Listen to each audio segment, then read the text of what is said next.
Ya los dejamos entonces con Víctor Toneri para moderar este panel sobre perspectivas del mercado. Adelante, por favor. Bueno, otra vez más acá. Ya con Fernando somos ya casi unas figuritas repetidas, así que simplemente presentar a quienes nos van a acompañar en este panel. La verdad que es un placer, es un honor tenerlos. José Lisi, líder de ganadería de Acrea, un hombre muy involucrado en la producción, manejo de pasturas, etcétera, gran conocedor del NOA, una eminencia. Y desde ya a Miguel Achával, quienes lo conocen, muchos lo conocerán todavía del feedlot, larga trayectoria en Estados Unidos y en la Argentina, un hombre que realmente ha marcado un camino. Hoy está liderando el Grupo Minerma o el Grupo Swift Argentina. Así que la verdad que un lujo tenerlos. Gracias, José. Adelante. Bueno, muy bien. Gracias, Víctor y Miguel. Es un gusto estar compartiendo este espacio con ustedes. El pedido de Víctor era contarle un poco cuáles eran los análisis y lo que estamos viendo del contexto de la ganadería argentina desde el equipo técnico de CREA. Y para eso traté de buscar una imagen que representara un poco la sensación que estamos viviendo y tiene que ver con esto, ¿no? La ganadería de carne argentina hoy está viviendo un equilibrio bastante delicado y a la vez un contexto único, algo que no vivimos nunca en nuestra historia de la ganadería. Y eso tiene que ver con esto, que básicamente son algunas de nuestras proyecciones, hoy ya mostraron las de Luzda, de exportaciones de carne equivalente a res con hueso, que vienen creciendo y que nos van a ubicar nuevamente en los 5 países principales en la exportación o comercio de carne en el mundo, después de haber estado bastante tiempo fuera. Pero por otro lado, también está pasando esto, que producto del menor stock y de la liquidación de vientres del año 2008-2009, quedamos con una capacidad productiva un poco resentida. Entonces, hoy, lo que queda de oferta para el mercado interno o la tensión que se está generando entre el mercado interno y el mercado externo está en un equilibrio en el cual no tuvimos nunca. O sea, nunca llegamos a comer lo que estamos comiendo de carne hoy, que estamos en un piso histórico. Y eso tiene que ver en parte por esto, que es también, no es solamente una cuestión de oferta, sino una cuestión de demanda. Y esto es cuántos kilos de carne puede comprar un salario básico de Argentina hoy. Y lo que estamos viendo es que estamos actualmente en los valores mínimos. Por otro lado, tenemos otras cuestiones que tienen que ver con nuestro contexto de país. Y lo primero que hay que ver, que es interesante, es que dentro de las políticas macro del país se ha tratado de promover todo lo que genere ingreso de divisas. Y eso es a través, una de las políticas tiene que ver con esto, que es generar un tipo de cambio competitivo. Lo que dice acá es que tan competitivos somos vía tipo de cambio. Y hoy estamos, si bien no en el mejor momento, estamos en un muy buen nivel respecto a lo que estuvimos en el periodo, sobre todo 2012-2018. Sin embargo, cuando vemos el precio de la hacienda, ahí lo que vemos en celeste es el precio del novillo argentino respecto de nuestros competidores, estamos con los precios más bajos comparados con la región, con Estados Unidos y con Australia, tanto en el novillo como en la vaca. Y eso tiene que ver con esto. En parte, estamos con niveles de faena bastante altos. Si se fijan, o nos fijamos, en el primer trimestre del año, cuando los medios decían que la carne subía, que la hacienda subía porque no había faena, en realidad lo que está pasando, o lo que pasó, fue que tuvimos una faena similar a la del 2018. La faena del 2018 fue particularmente alta. No sé si nos acordamos, pero sobre el verano, sobre fines de 2017, en el otoño de 2018, tuvimos una sequía muy fuerte. Esa sequía muy concentrada, muy severa, que duró un espacio de 2-3 meses, en algún lugar un poco más. Eso obligó a sacar mucha hacienda de los campos. Y eso produjo una oferta instantánea muy alta. Lo que va del año, vamos solamente, la faena acumulada, un 3% por debajo de lo que fue la faena del año pasado, que ya le digo fue récord. Entonces venimos con una faena alta. ¿Sí? ¿Qué estamos faenando? Y este es otro tema que vamos a tener que aprender a ver. Hoy Aníbal nos contaba un poco la tipificación y esto es cómo se empieza a clasificar la faena a partir de abril en adelante. Y ya hoy lo que empezamos a ver es que las categorías están cambiando. Lo que antes le decíamos novillito por peso, ahora es novillito por los dientes. Entonces no es lo mismo lo que se faena hoy, que se le dice novillito, lo que se faenaba antes. Lo mismo pasa con las vacas y las vaquillonas. Entonces eso nos empieza a generar un poco de ruido en tratar de entender cómo va a ser esto para adelante.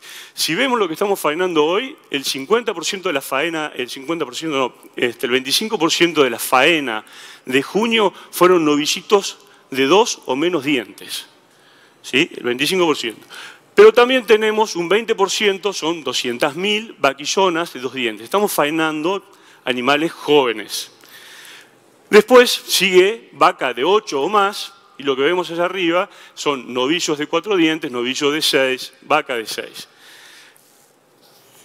Una cosa que es interesante de ver es que también hay otras cuestiones que empiezan a surgir a partir de la atracción de la demanda de China, de este tipo de faena, y lo vemos generalmente en este indicador que es la participación de hembras en la faena.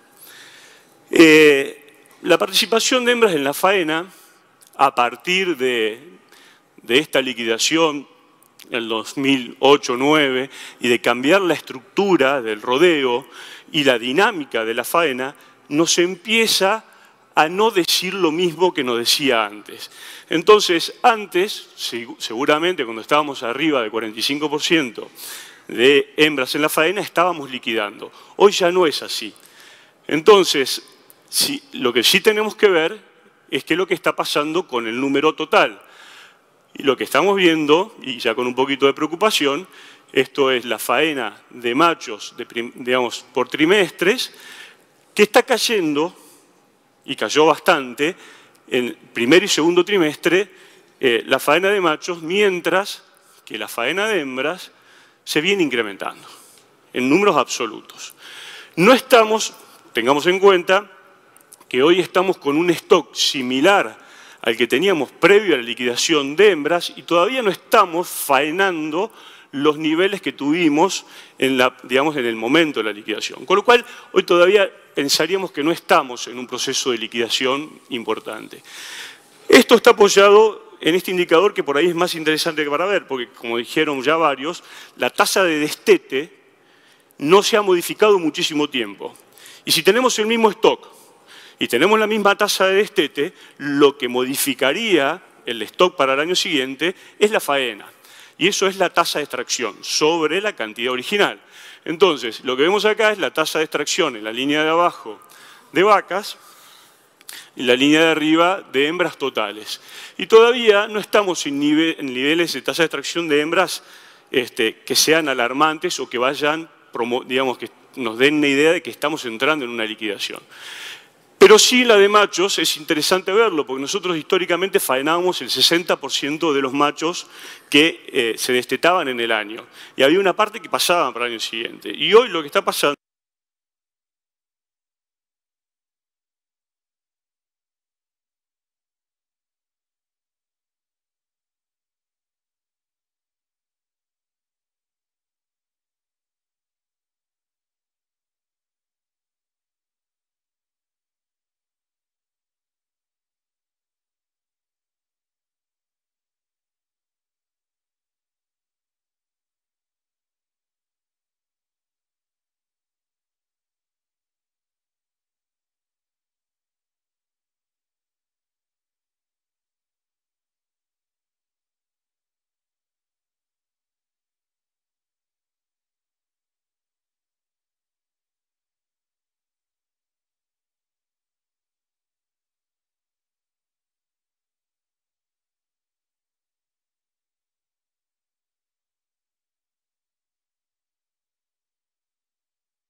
Lo que está pasando es, en principio, está subiendo la faena de hembras, pero a su vez lo que hay es un cambio en las categorías. Había vaquillonas que se tipificaban como vacas y desaparecen las terneras que se empiezan a tipificar como vaquillonas. Y eso empieza a cambiar la estructura de la clasificación de la faena.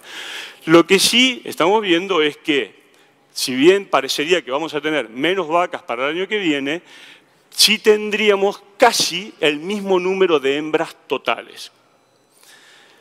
En cuanto a la oferta, debido a la caída de la faena de machos, viene cayendo la oferta total. Nosotros habíamos previsto para este año más cerca de 3,305 millones de toneladas y con la faena del último trimestre, del segundo trimestre del año, la proyección se acerca más a 2,91 para el 2019 y a 2,90 para el 2020. En cuanto a exportaciones, bueno, Miguel seguramente nos va a contar algo más de cómo está el sector. Nosotros, nuestra última previsión fue del orden de 660.000 para este año y más para el año que viene, apoyados en un poco lo que estábamos hablando con Miguel y con el resto de la industria, de que hay fuertes inversiones en, sobre todo, aumentar lo que es la capacidad de frío. Porque hoy es la principal restricción de la cadena, la capacidad de frío de la industria exportadora. El consumo aparente, venimos de un año de 58 kilos, el año pasado, y este año, que esto es lo que empieza a hacer un poquito de ruido y es diferente a lo que históricamente fue, estaríamos en 50, 50,1, pero en esos valores. Y eso no lo tuvimos nunca. Y cada vez que lo tuvimos, algo pasó para que no fuese de esa manera. Entonces, tenemos que tener bastante cuidado. Y lo que seguiría para el año que viene, si seguimos consumiendo los machos con esa velocidad y con la caída en el stock, sobre todo de novillos, estaría dando un valor todavía un poco menor. Los comentarios finales, para que no se ponga nervioso Víctor. Tenemos muchas cosas buenas de lo que han pasado. Ya algunas las fueron diciendo, pero primero, exportaciones abiertas. Desarrollo de nuevos mercados, el mundo que está ávido de comprarnos. Y hoy lo que nosotros tenemos que entender es que esa exportación abierta y esa industria y ese negocio de exportación es lo que está sosteniendo el negocio. Si no tuviésemos eso hoy, estaríamos seguros en una fase de liquidación, pero con tasas de extracción de hembras cercanas al 20% y caídas significativas en el stock. Algo mucho más parecido a una liquidación de los ciclos ganaderos como hemos tenido antes. Y eso que implica para el momento actual, implica un pool de oferta instantáneo muy alto, caída de precios, malas perspectivas para el sector, consumo un poquito más elevado en este momento, pero una restricción posterior. Que eso ya lo vivimos, y lo vivimos un montón de veces. ¿Sí? Tenemos una oportunidad única de demanda global. O sea, si bien hay cosas que se están cambiando geopolíticamente, tenemos lo que ya dijeron de China, el Acuerdo de Unión Europea, y un montón de mercados al que estamos intentando y pudiendo acceder de acuerdo al desarrollo de lo que ha sido toda la política de comercio exterior. Y eso, la verdad que es muy promisorio. Mayor orden y transparencia, lo contaba Víctor y lo contaba Fernando al inicio, y algunas de las cosas que nosotros necesitamos, que la cadena de la carne funcione mejor. Y eso es algo de lo que se ha logrado en este tiempo. Y un marco regulatorio que hasta ahora ha sido favorable en muchos aspectos y sobre todo en esto, en entender que la cadena de la carne, sin levantarle la vara, sin poner un mercado más exigente y sin tener la posibilidad de ampliar la demanda, iba a ser muy complicado que entre en un proceso de desarrollo real. Como aspectos negativos, la macro del país, hoy ya algunos dijeron, pero tasas de interés que no son, no tienen correspondencia casi con ninguna actividad productiva, la inflación, el bajo poder de compra. La verdad que está bueno exportar mucho, pero también está bueno que el mercado interno, que hoy sigue representando el 77, el 78% de lo que nosotros hacemos, esté bien y tenga buen poder de compra. Lo ideal sería que esa tensión entre mercado interno y exportación sea todavía mayor y que podamos agregar más valor en todo el negocio. Incertidumbre por el contexto electoral, esto pasa en todos lados, pero desde las inversiones en la industria hasta la inversión en el campo, hasta no tener un panorama un poco más claro. Y con estas tasas y con esta inflación, nadie se aventura a invertir demasiado para incrementar su potencial productivo o tomar compromisos que no sabe si va a poder hacer frente. La estructura de la cadena es algo de lo que les contaba. Nosotros estuvimos enfocados muchísimo tiempo en abastecer el mercado interno con un estándar de calidad y sin preocuparnos demasiado, porque como siempre el mercado interno en contextos de tipo de cambio atrasado y de políticas que favorecieron el consumo, siempre pagó más que la exportación. Cuando la economía se empieza a ir hacia una economía un poco más real, nos damos cuenta de que esa exportación es importante.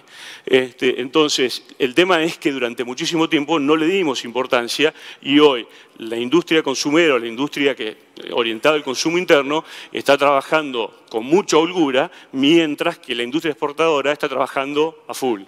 Y empieza a ser un poco el cuello de botella del sistema, porque tenemos una demanda de carne enorme, tenemos la posibilidad de abastecerla, pero tenemos los canales entre medio que empiezan a frenar un poquito esta circulación. Tenemos, ya lo dijeron varios también, eficiencias estancadas, ni que hablar del porcentaje de destete, peso medio de faena, y lo otro importante para verlo es la disminución del stock de machos. Estamos hoy con esas tasas de extracción por arriba del 100%, seguimos bajando la cantidad de novillos. Y eso es un riesgo que hay que prestarle mucha atención. Para tener en cuenta y para cerrar, ese equilibrio que le decía, de ese elefante ahí en la cuerda floja, es muy frágil y es un equilibrio delicado. De acuerdo a cómo vayan evolucionando las expectativas del sector, esto puede salir para cualquier lado. O podemos realmente entrar en una liquidación real, consumiendo algún millón, 2, 3 de vacas y con todo lo que eso implica y no sería deseable para nadie, y principalmente para el país.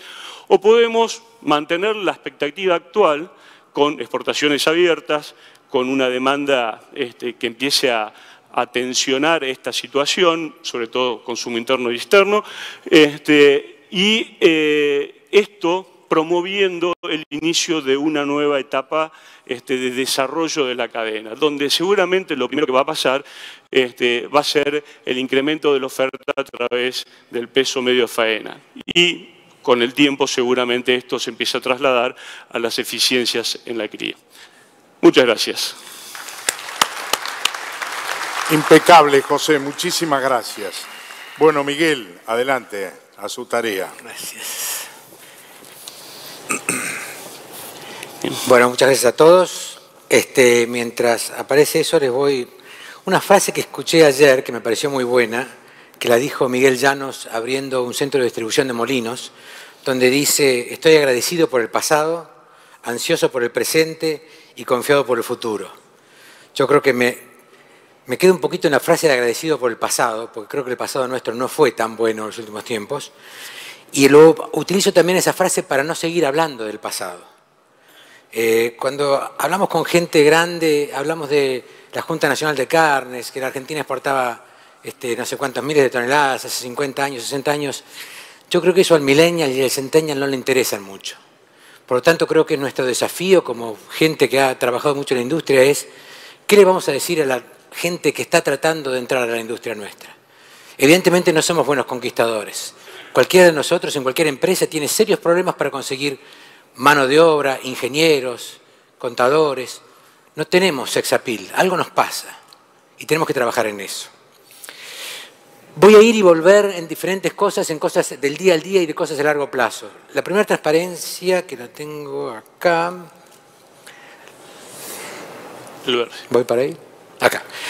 Quiero hablar un poquito de lo que es, cuando hablamos de mesas de carnes, los números que yo siempre me interesa mirar es el volumen con quién compito. Y fíjense lo que es el tema de faena de animales o de especies. Fíjense que la raza o la especie bovina, solamente 296 millones de animales se faenan por año.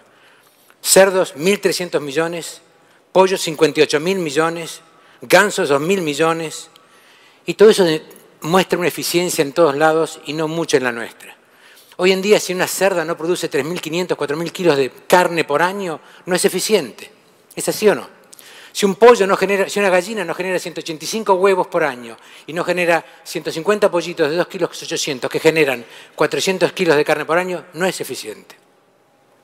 Y con eso yo compito. Ya no es más alternativa, como dijeron esta mañana. Son reales, esos números son reales. Por lo tanto, para saber si cuáles son mis perspectivas ganaderas, tengo que mirar las dos cosas. Lo que tengo que hacer mañana en la mañana y lo que tengo que mirar acá 3 o 5 años. Yo ahora vuelvo de mañana en la mañana. ¿Qué tengo que hacer mañana en la mañana? Hay un estudio de la empresa Bain, contratada por el Consorcio de Exportadores, que hace 2 años se juntó, se gastó mucho dinero, se juntó mucha información y encontramos 5 puntos de ataque, la cual la industria o el sector agroindustrial tiene que enfocarse para solucionar. Y ahí hago mi primer comentario. Cuando lo escuchaba a Víctor esta mañana con Fernando, en el intercambio que tuvieron, que fue divertido, gracioso, me acordaba, yo ayer anoche llegué de Brasil, de dar mi reporte mensual todos los meses. Voy, doy examen, enfrento a un directorio. Les puedo asegurar que los números son buenos. Martín Di Giacomo exporta más de 10.000 toneladas de carne en el mes. Faeñamos 46.000 animales en Swift el mes pasado. La felicitación duró media hora. De ahí en más fue más y más. Y yo la miro a la mesa de las carnes y digo, ¿saben qué? La felicitación dura 5 minutos. Es más y más. Porque si el año que viene seguimos hablando de estos 5 ítems que tenemos acá, considerémonos una derrota lo que ha pasado. Porque hace 4 años que venimos hablando de esto. ¿Cuándo vamos a cambiar? ¿Cuándo vamos a poder tildar y decir tema terminado? Tema evasión, terminado. Tema remito electrónico, terminado. Tema tipificación, terminado. No terminamos ni un tema. Es verdad, somos como los Pumas, no perdemos 50-0 contra los All Blacks, pero seguimos perdiendo. Y esto es importante. Esto es lo que la mesa de carnes tiene que cerrar. Tenemos que cerrar temas que afectan a la inversión, que afectan a la decisión, que afectan a las ganas de poner dinero en el sector. Vuelvo a lo grande. 330 millones de toneladas de carne se producen en el mundo, de los cuales hay las 3 o 4 más importantes, pero fíjense lo importante de todo esto. La cantidad que se exporta y la cantidad que se importa. De las 330 millones de toneladas, 31 millones de toneladas de todas las carnes van y vienen. Y cuando entro a ver la carne de pollo, por ejemplo, 120 millones de toneladas, se importan y se exportan 12 millones. En este cuadro van a ver en varios lugares que varios países, como decía Sebastián esta mañana, exportan e importan. ¿Estamos dispuestos a abrir los mercados para importar carne, para exportar carne y para entrar en ese juego? ¿O todavía cada vez que alguien quiere traer algo nos asusta y pedimos medidas de protección? Fíjense lo que pasa con los cerdos. 120 millones de toneladas también. Se importan y se exportan 8 millones. Y van y vienen y a nadie le importa y nadie se preocupa. Porque dentro del animal y dentro del bovino especialmente tenemos que empezar a aprender que la media res no existe. Lo que existe son cortes anatómicos y en el futuro cortes porcionados. Y mientras sigamos viendo la media res como un todo, como una silueta que determine calidad, cuando todos sabemos que silueta no determina ni calidad, ni inteligencia, ni desarrollo deportivo si lo miramos desde el punto de vista humano. Tenemos que empezar a verlo como lo analizó Aníbal Pordomingo esta mañana. Tenemos un señor, como el señor Aníbal Pordomingo, que sabe más de carne que mucha gente en el mundo y no lo estamos utilizando. ¿Cuánto tiempo vamos a seguir dando vuelta con el tema de la tipificación? ¿Cuánto tiempo vamos a dar cuenta con eso? ¿Cuánto tiempo vamos a seguir clasificando nuestra res en base a la silueta y no a la calidad de carne? ¿Cuánto tiempo vamos a seguir hablando de todo ese tipo de temas? Con respecto a las carnes bovinas, 70 millones de toneladas es lo que produce el mundo y 9 millones van y vienen. Cada día más se mueven. Tenemos esta gran China, a la cual todos nos gusta hablar. A mí me preocupa ser China dependiente. Me preocupa mucho ser China dependiente, pero por otro lado estoy contento de que es un China. Cuando Estados Unidos abre el mercado asiático, lo primero que hace, abre Japón con menudencias, con productos baratos. Y poco a poco fue inculcando el valor de la carne americana y hoy en día Japón paga precios exorbitantes por eso. ¿Cómo se consigue todo eso? Con una sola palabra. ¿Y saben cuál es? Previsibilidad. La mesa de carnes tiene una responsabilidad fuertísima de pedir previsibilidad a los entes gubernamentales o a los entes que controlan nuestra estructura o controlan nuestra forma de hacer las cosas. No puede ser que la cuota Hilton se haya distribuido un mes antes de la terminación del año. Y después en los diarios dicen, el frigorífico tal salió favorecido o perjudicado. Si las cosas se hacen como deben, no hay favorecidos y perjudicados. Hay merecido y no merecido. Yo no puedo trabajar en una industria donde un mes antes me dicen, saco azul es bueno, saco verde es malo. Si yo hubiera sabido antes eso, un año atrás, hacía más sacos azules que sacos verdes. Esas son las cosas que tenemos que demandar. Si Dios quiere y tenemos continuidad, es la primera vez en mucho tiempo que vamos a poder hablar de proyectos a 3 años, de proyectos a 5 años. No nos quedemos en el día a día. El día a día lo hacemos en las plantas, el día a día lo hacemos en el campo. Pero nuestra proyección empresaria tiene que ser de acá a 3, de acá a 5 años. Nuestra mesa de carnes tiene que ser de acá a 3, de acá a 5 años. Exportaciones, número que todos sabemos. Lo interesante de todo esto es China crece, Hong Kong crece, Asia crece y Europa no crece. No nos quedemos enfrascados de nuevo en la historia. Europa fue un gran continente para Argentina, se exportó mucha carne. Hoy en día el tema Unión Europea-Mercosur, también lo miro con mucho cuidado. Nos abrieron un montón de puertas. Ahora hay que ver cómo hay que entrar vestido. Porque cuando nos digan, tiene que ser todo a pasto, no puede tener más de 4 dientes, tiene que tener ojos azules, la apertura de las 90.000 toneladas no sirvió para mucho. Vuelvo a lo que dije antes con el tema de la gente. ¿Quién va a ser nuestro consumidor? ¿Quién quiere nuestro alimento?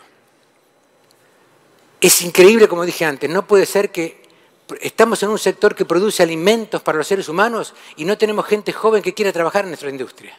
Es inexplicable que pase eso. ¿Quién va a comer nuestro alimento? No gente de 50 o 60 años, gente de 30 o 40 años. Insolentes si los hay. Desafiantes si los hay. Poco pacientes si los hay. ¿Estamos preparados para ellos? ¿O queremos seguir vendiendo lo que más o menos sale y lo que más o menos producimos? Si uno divide el mundo vive en cuatro partes, podemos dividir el mundo y la población. Y vamos a definir en base a eso a dónde queremos ir. 25% de la población vive en el continente americano y África. 25% de la población vive en India y en ese sector. 25% en Rusia, 25% en China y Australia. Es así de simple. No podemos pensar en chiquito. Si queremos ser grandes, tenemos que pensar en grandes y competir con los grandes. Si queremos ganar a los All Blacks, tenemos que ser grandes. No podemos pensar en el pequeño nichito. Como industria, como agrosector industrial, pensemos en los grandes. Cada individuo puede tener su nicho, y eso me parece muy valedero. Pero como industria en general, tenemos que hacer cosas globales, volúmenes, volúmenes y volúmenes. Hoy en día ir con 2 contenedores a China, no te miran. Cuando hablas con un chino te pide 30, te pide 40, te pide 50. Y esa es la población que va a demandar nuestro producto. Esa es la población que quiere alimento diferente. Tema muy importante que estamos viendo en el día a día, esto es información de los Estados Unidos, en estos sistemas productivos que están tan cambiantes, ¿qué pasa? O sos muy chico o sos muy grande. El del medio es el que todavía no entiende qué le va a pasar. Nos pasa en el sector productivo, nos pasa en la industria. El productor mediano no sabe si tiene que crecer o vender.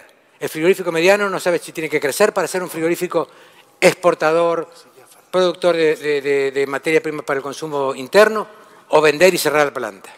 Gran dilema que tenemos enfrente nuestro. Y acá me meto en cosas del día a día. ¿Es así o es así? ¿Cómo hacemos para ver la diferencia? ¿Cómo puede ser que esto haya sido considerado un corral de engorde? ¿Cómo puede ser que este animal, que parecería que genéticamente es muy bueno, salga en cuanto a calidad de carne igual que este animal? O ponemos excelencia o nos quedamos afuera. No existe el mínimo de estándar sanitario. Tenemos que buscar el máximo de estándar sanitario. Aníbal por Domingo hablaba de promedios. ¿Quién quiere ser un amigo promedio? ¿Quién quiere ser un padre promedio? ¿Quién quiere ser un profesional promedio? Nadie. Queremos ser buenos padres, buenos amigos, buenos profesionales, buenos productores. Y esto es mentira. ¿Quién quiere esto? ¿Cómo yo para explicarle a un comprador en el exterior que es lo mismo lo que está comprando? No es lo mismo. O es blanco o es amarillo. O es a grano o es a pasto, o si no, es orgánico, que puede ser blanco, amarillo, de diferentes colores. Lo que no quiere ningún consumidor, incluidos nosotros, es sorpresas. No podemos seguir sorprendiendo a la gente con nuestro producto. Es demasiado leal nuestro producto para presentarlo tan mal. Ustedes como productores se pasan 1, 2 y 3 años con el producto. Nosotros en la industria procesadora 3 días. Y a veces hacemos esto. ¿Cómo explicamos que un producto que puede ser preparado, como está puesto a mi derecha, digamos, va a un consumidor como el lado izquierdo? Uno es consumo doméstico, otro es exportación. Tenemos que tener el mismo estándar. No solamente en esto, sino en el sanitario lo mismo. Un solo comentario para terminar. Espectacular la hamburguesa. No es hamburguesa. No es hamburguesa. Es carne sintética. Plant-based le llaman ahora. Beyond Meat. 550% aumentó el valor de la acción de esta hamburguesa. Para mí, que la probé, me parece espectacular. Para la Carlos Rousset parece madera terciada. Cada uno come lo que quiere. Pero sí hay una palabra que la van a empezar a escuchar, que ¿saben cómo se llama? Flexitarians. Flexitarians es el consumidor que a veces come esto y a veces come la otra. Va a ser un placer poder ir con nuestras hijas o con nuestras sobrinas a un lugar de hamburguesas y que yo como una hamburguesa de carne y la que está enfrente mío coma esta hamburguesa. Va a pasar. Pasó con la leche. Hay leche de mucha grasa, poca grasa, alta lactosa, baja lactosa. Empecemos a ver esto. Recuerden una cosa muy importante. ¿Cuál es la hamburguesa más rica y la más demandada en el mundo? La que más servilletas usa. ¿Por qué? La que más derrama. La más rica, la más sabrosa, la más que tiene un poquito más de grasa que el resto. Entonces pensemos en lo que queremos. Cuando hablamos de qué es lo que quiere el mundo, que quiere carne magra, que quiere esa carne sana, que quiere un montón de cosas, veamos lo que compra. Porque lo que compra muchas veces es muy diferente a lo que dice que quiere. Por último, y para terminar, creo que tenemos que tener cuidado con estas cosas. Esto es de La Nación, hace 2 semanas, el sábado, cuando yo leo un libro que dice que se llama Mal comidos y mala leche, la verdad que me preocupa mucho. Mañana a la mañana yo me tengo que levantar porque tengo un enemigo ahí. No es competencia, es enemigo. Porque él dice que mi producto es malo. Malo para la salud, malo para el medio ambiente. Fíjense qué pasó con los vegetarianos. ¿Cómo arranca el vegetariano? Primero diciendo, la nutrición es el problema con los animales. No tenés la suficiente cantidad de calcio, de vitaminas, etcétera. Perdieron con la nutrición porque demostraron que la proteína animal es buena. Pasaron a la crueldad animal. Vamos a ver si probamos con crueldad. Tratamos mal a los animales, no podemos comer carne de animales que los tratamos mal. Tampoco anduvo. Ahora estamos en el medio ambiente. Vamos a probar con medio ambiente. Estamos afectando el medio ambiente, el sector bovino genera mucho dióxido de carbono, etcétera, etcétera. Hace 2 días leí, hay un libro que sale en Estados Unidos esta semana. ¿Saben qué se está cuestionando hoy? Si Jesucristo era vegano o no. Fíjense hasta dónde llegamos, ¿no es cierto? Entonces, ¿estamos preparados como generadores, como productores, como procesadores de carne bovina, aviar y porcina para enfrentar esto? Acá no venimos a encontrar soluciones, acá venimos a encontrar desafíos. Y creo que la mesa de carnes está llena de desafíos. Y no le abandonemos, la mecha corta tiene que ser nuestra. Nosotros tenemos que demandarle a la mesa de carnes más y más cosas todos los días. No importa cómo salimos, lo importante es cómo llegamos. Muchas gracias. Bueno, Miguel, muchas gracias, a la altura de las expectativas y superadas, así que excelente. Yo voy a simplemente hacer 2 palabras porque ya tenemos al panel final que nos va a enriquecer con lo que ocurrió en el acuerdo Mercosur-Europa y otros temas. Quiero agradecerles a los expositores y me quedé con un par de frases de cada uno. De Miguel, hay que ser previsibles, hay que ser tenaces, hay que seguir avanzando, tenemos que cambiar lo que hacemos mal y hacernos cargo de la responsabilidad que asumimos cuando nos comprometemos con un producto, un protocolo o lo que fuera. Esto es para todos los integrantes de la cadena.